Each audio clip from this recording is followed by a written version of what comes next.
Hello friends, आज की इस वीडियो में हम क्लास 6 एनसीईआरटी हिस्ट्री का जो चैप्टर 5 है उसको हम गवर्नमेंट एग्जाम के पॉइंट ऑफ व्यू से समझेंगे।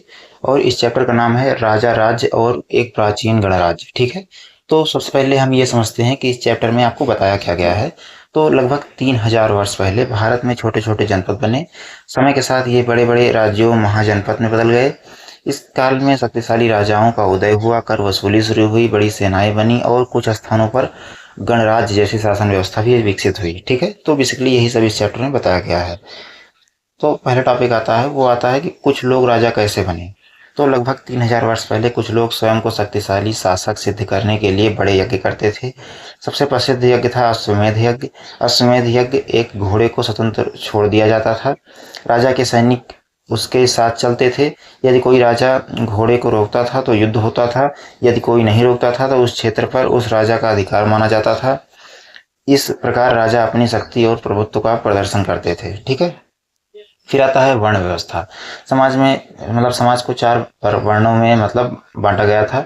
ब्राह्मण पूजा पाठ और शिक्षा, क्षत्रिय इसका काम था शासन और युद्ध, और वैश्य खेती व्यापार और पशुपालन, और शूद्र यानी सेवा कार्य। इस प्रकार से वर्ण व्यवस्था था। यह व्यवस्था उस समय के सामाजिक जीवन का महत्वपूर्ण भाग थी। फिर आता है जनपद क्यों थे, जनपद क्या थे। तो जनपद बराबर जनपद, अर्थात जहाँ कोई जन समूह रहता था वह उसका जनपद कहलाता था। उदाहरण के लिए कुरु, पांचाल, कौशल, वत्स। ठीक है, फिर आता है महाजनपद। लगभग 2500 वर्ष पहले कई जनपद मिलकर बड़े राज्यों में बदल गए, जिन्हें महाजनपद कहा गया। प्रमुख 16 महाजनपद थे, जैसे मगध, कौशल, वत्स, अवंती, वज्जी। ठीक है, और इन राज्यों में महत्वपूर्ण शासन और बड़ी सेनाएं थीं। ठीक है, जो राज्य थे इनमें सेनाएं मजबूत थीं और सेना बड़ी शासन थी, और वो काफी उस समय के मजबूत, काफी ताकतवर महाजनपद माने जाते थे। ठीक है, फिर आता है राजधानी और किले। तो महाजनपदों की राजधानियों के चारों ओर मजबूत किले बनाए जाते थे। इनका उद्देश्य था दुश्मनों की से सुरक्षा, राजा और जनता की रक्षा, प्रशासन को सुरक्षित रखना। ठीक है, फिर आता है कर। राजाओं को सेना और प्रशासन चलाने के लिए धन चाहिए था, इसलिए लोगों से कर लिया जाता था। कर देने वाले किसान, व्यापारी, कारीगर, पशुपालक। ठीक है, और कर जो है अनाज, पशु या वस्तुओं के रूप में भी दिया जाता था। ठीक है, फिर आता है कृषि में परिवर्तन। तो इस समय कृषि में महत्वपूर्ण सुधार हुए। लोहे के हल का उपयोग शुरू हुआ, धान की रोपाई होने लगी और उत्पादन बढ़ गया, लोगों की आय में वृद्धि हुई। ठीक है, फिर आता है मगध। उस समय सबसे शक्तिशाली महाजनपद था।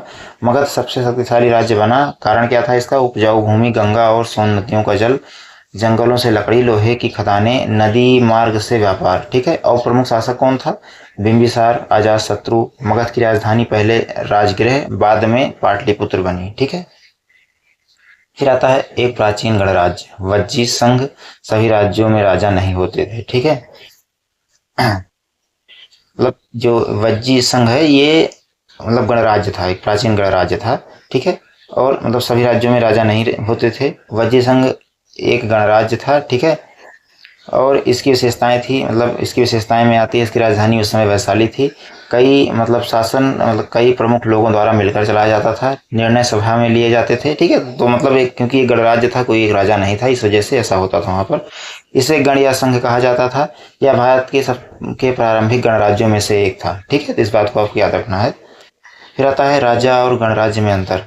तो राजा गणराज्य, शासन एक राजा करता था। ठीक है, शासन कई लोगों द्वारा किया, जहाँ राजा का शासन होता था वहाँ शासन राजा करता था, लेकिन जहाँ राज्य होता था वहाँ शासन कई लोगों द्वारा मिलकर होता था।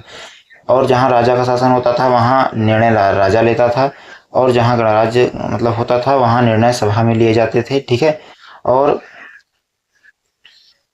राजतंत्र व्यवस्था वहाँ थी जहाँ राजा का शासन था, और गणतंत्र जैसी व्यवस्था जहाँ पर गणराज्य था वहाँ थी। ठीक है, फिर आता है इस चैप्टर के महत्वपूर्ण शब्द, जिनको अगर आप इस चैप्टर से रिलेट करके याद रखेंगे तो आपको चैप्टर को याद करने में और आसानी होगी। जैसे राजा। ठीक है, राजा क्या होता है? राजा द्वारा शासित क्षेत्र, जो राज्य होता है वो राजा द्वारा शासित क्षेत्र जो होता है वही राज्य होता है। ठीक है, फिर आते हैं जनपद, किसी जनसमूह का निवास क्षेत्र। महाजनपद, बड़ा और शक्तिशाली राज्य। अश्वमेध यज्ञ, शक्ति प्रदर्शन करने वाला यज्ञ। कर, राजा को दिए जाने वाला धन या वस्तु। गणराज्य, जहाँ शासन कई लोगों द्वारा मिलकर किया जाए। ठीक है, तो आशा करता हूँ आपको चैप्टर अच्छा लगा होगा। अच्छा लगा हो तो वीडियो को लाइक करें, चैनल को सब्सक्राइब करें। ठीक है, धन्यवाद।